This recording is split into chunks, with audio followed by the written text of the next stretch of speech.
Okay, ladies, so obviously a meeting regarding International Women's Day, and us as staff have selected you ladies as inspiring females within our programmes, so this is why we're here today. Is there anyone who's inspired you, individuals in the past or currently? Can be sport, can be family members, and just express of how they've inspired you. I'd say my husband, he has lung cancer, and although it's can't cure it, it's treatable, but everybody always says God doesn't look well because he doesn't allow it to make him sit there with his chin down, his eyes down, and we also come to Fit Rovers Cancer Support, comes with Mags, because Mag comes with us too, and all the people just talk and laugh about the cancers. They take it serious with each other, but they can laugh at it, and I think, well, if they can laugh at it, yeah, then so can I. So he keeps me going, I've got to admit. Yeah, perfect. Yeah, definitely. Anybody else? I think for me, it was my dad. Although he's not female, he loved his mother, and I grew up in a time where men were always put first. Yeah. And my dad always said, you're as good as anybody else. Yeah, yeah. So for me, yeah, that's where I am today, because I've had that background. Yeah, perfect. Both my grandmas are sort of 80 plus, and they're very independent women. One still goes to the gym, she's 80 in December, wow. And one's still very fit and healthy, lives on her own, is very independent. So for me, if they can do it, then I can do it. Yeah. For me, I have a different outlook on it. The inspiration I get is from myself, really. Being a single parent, armed forces, illness, miscarriages, and you're just strong. That's where I get my inspiration from, is what you can do if you put yourself out there. Nice, yeah. Who inspires me? I think I would say it's sort of like a bit of a melting pot throughout childhood, teenage years, and I'm not originally from this part of the world, so in some respects there were quite a few differences in sort of like culturally, believe it or not, down south. Yeah. And the era that I grew up in, there weren't many women actually out there. During the 70s, when I was in my teenage years, that was a time when women really first started to have a voice. And as I sort of like reached sort of technically adult age, 18, probably the most inspirational group of people for me were those that actually fought and got vote for the women. And irrespective of whatever the vote is for, I've always done that, but I've just seen changes over the years, and I think it's just an evolution that we've got that is continuing, and International Women's Day gives us the chance to celebrate success and reflect and look to how we can make the next incremental steps. A massive thing for the International Women's Day is just to open everybody's eyes and make people aware that, yeah, in change, there's been time, as time goes on, there has been change, but we're not fully there. In regards to like a sporting background, when I started playing football, I know we mentioned inspiring people, but I wanted to play football, but there were no women's teams around for my 8-year-old. So for me, I'm passionate of making sure now there's opportunity for girls to play football, and I'm proud to say I continue to do so. And I think that's where it has changed, because 2025, there's loads of females, loads of girls football teams now. So it has changed massively over 20-30 years, but we still need to improve on other aspects of female sport and life. Has anyone experienced anything like that in regards to sporting? Yeah, I were always into football when I was younger, but it were never a thing at school. I wasn't allowed to play with boys' football team. And I can remember I were really good at cricket, and I can remember a teacher came and knocked at me on the door and asked me dad if I could go and play cricket with boys. And it was like, but yeah, you had to come to my house and physically come and ask. Get you to play, yeah. But I was never allowed a pair of football boots. My mum wouldn't let me. No. But my brother bought me some, so that was all right. My daughter's just started a rugby team and was in the rugby team. Yeah. And still now, girls' rugby is not as big as boys' rugby. Yeah. And it's just hard trying to find a girls' team that's going to take... It doesn't make sense, does it? Yeah, and I think there's a lot of barriers, and that's what we need to make sure we are fighting in the right direction to remove the barriers, to make sure it is accessible for all. Football has come a long way, so I'm assuming rugby will continue and hopefully provide access for that. Yeah, I just remember being in like primary and junior, just like loving running and doing PE and things. And then when you got into secondary, it was like, it weren't cool to get into sport at the time. And I think it has come a lot further now, because obviously girls want to go to gym and work out and get involved with sport. But back then, I feel like if I'd have carried on maybe running it would have been different now. Like I wouldn't have stopped exercising or working out and things for as long as I have, because it just weren't cool in school to want to do PE. You'd think of every excuse under the sun to get out of it. Yeah, so 100%. And it's again changing that. Like people, there is statistics out there that when you hit 14, girls do drop out of sport, and it's us as coaches, as mentors, you know, to ensure we provide the opportunity to continue for them to do it, but also give them reasons why. Health benefits is a massive one, mental health and physical. We need to continue to provide opportunity for girls to do that. But yeah, from 14 plus, at secondary school age, they sort of drop out, which is a shame. I was actually bullied when I was at school because I was overweight, and I never realised at the time I was bullied because I was good at what I did. Yeah. I loved rounders. My best mate then is still my best mate now. She was backstop, first base. Yeah. Got him every time. But I got things like, she's that fat, you have to run around her before you get to post, or things like that. Yeah. So that stopped me doing it. And then I did netball, and I were always goal defence, good at that too, but then they'd barge me and blame me for being up. So I got that with... And it was my mum. My mum was the thing really that just used to say, you do know they're only jealous. Yeah, that's and a I used to look thing, and go, of what? You know, she said, because you're good at it. Yeah. And it was my mum that made me realise that, you know what, I really was. And I think that was my kind of way forward, that meant I never stopped doing things then from them because of my weight. But up to then, I stopped a lot. I wouldn't go dancing, I wouldn't do taekwondo.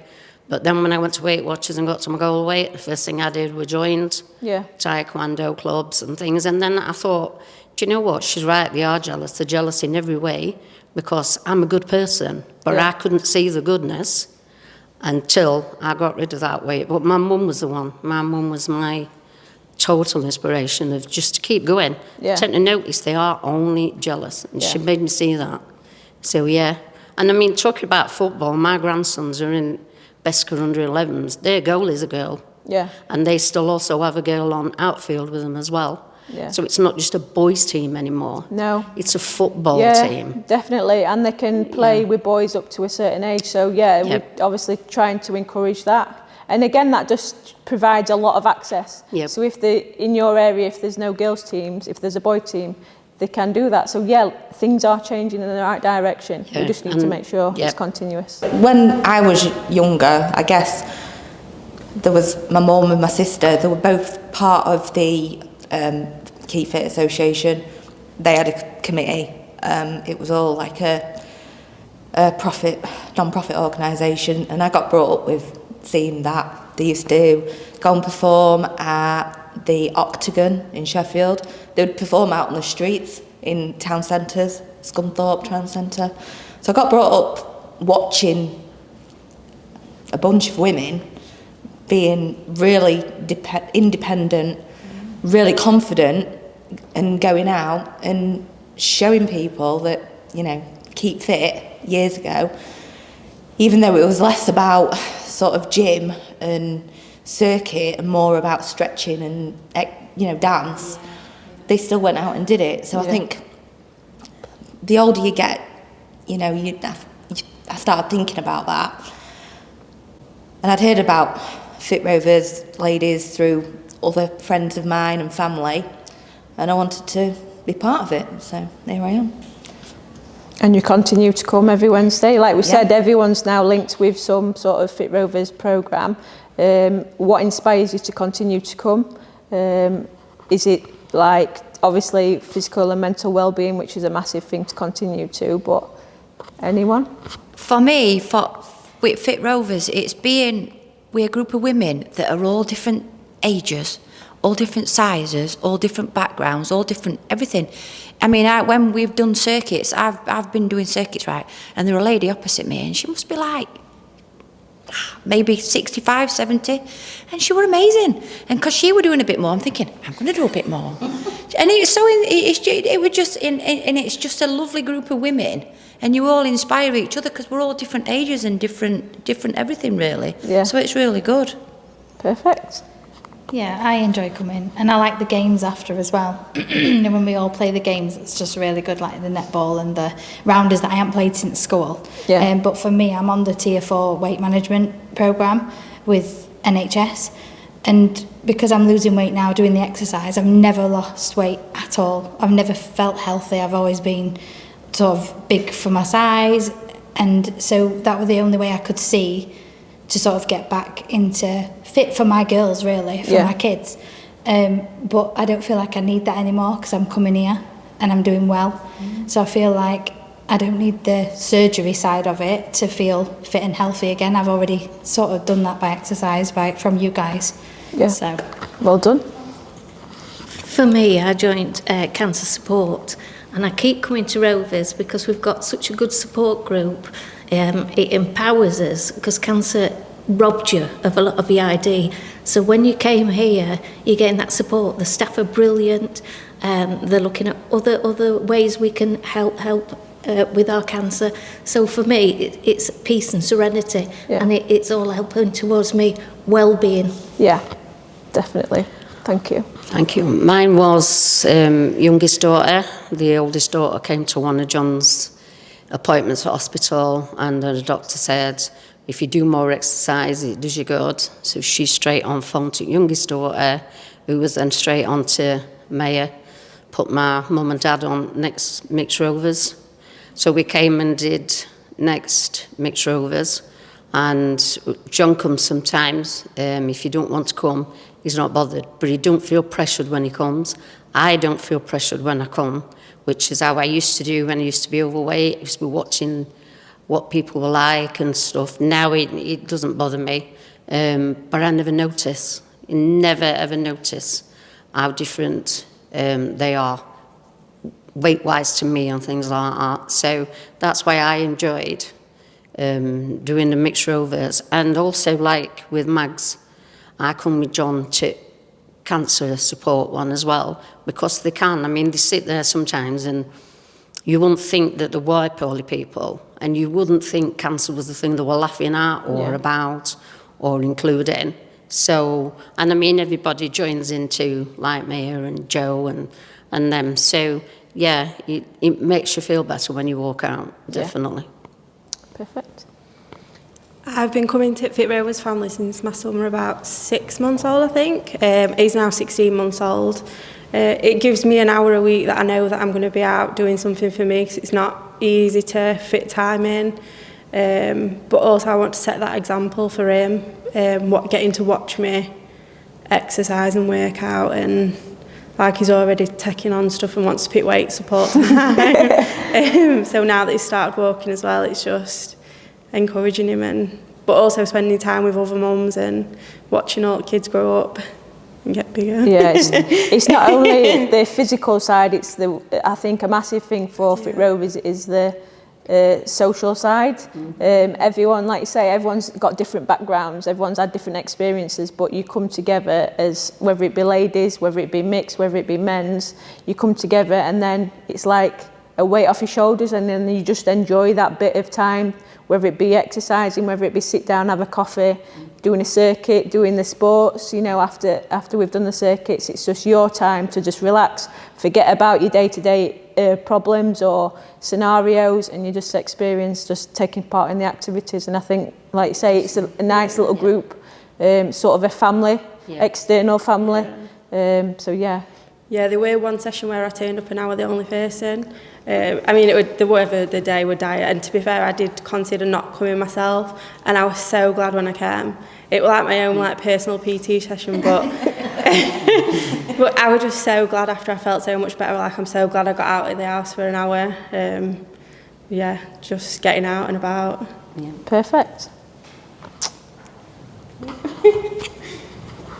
For me, I've never done any sport, and I joined Fit Rovers last April, and not just the people from my course, the ones that are still carrying on, but everybody here, and you guys, you, Maya, Jess, Anna, dare I forget Anna?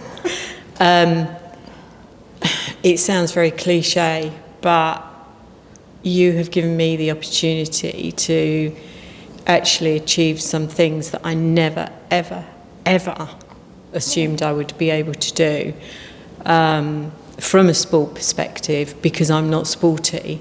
I was the kid that was never picked in the teams in primary school, you know. So I've never done any sport, and the variety of activities that I've been able to participate in, and the friends that I've made, and they are friends, and some of the sports that I never ever, and you all know which one I'm thinking of, I never thought I would even contemplate it, which was boxing. It's just unbelievable. So it's not just from health and well-being, mental resilience, and the inspiration to achieve what you think you're never ever going to achieve is unbelievable. So thank you. Very good. Just very good. Just meeting everybody, really. I've become really good friends with loads of people. So thank you. Yeah, everyone else. But Nat, you're on the committee as well, so yes, I am. Obviously everyone is a participant, and then, you know, with regards to the committee, it's more time to commit to Fit Rovers. Yeah. What made you do that? Just because Your mum and your sister. partly, yeah. Well, my mum, she was part of the committee for Keep Fit, and I wanted to get more involved, be able to help, you know, and just give a little bit more time, because I just think it's a good cause, and you're helping a lot of people. So yeah. So ladies, thank you for being part of the podcast. I hope you've enjoyed it, and I hope you continue to do Fit Rovers with your programmes, and for being inspirational ladies. Thank you.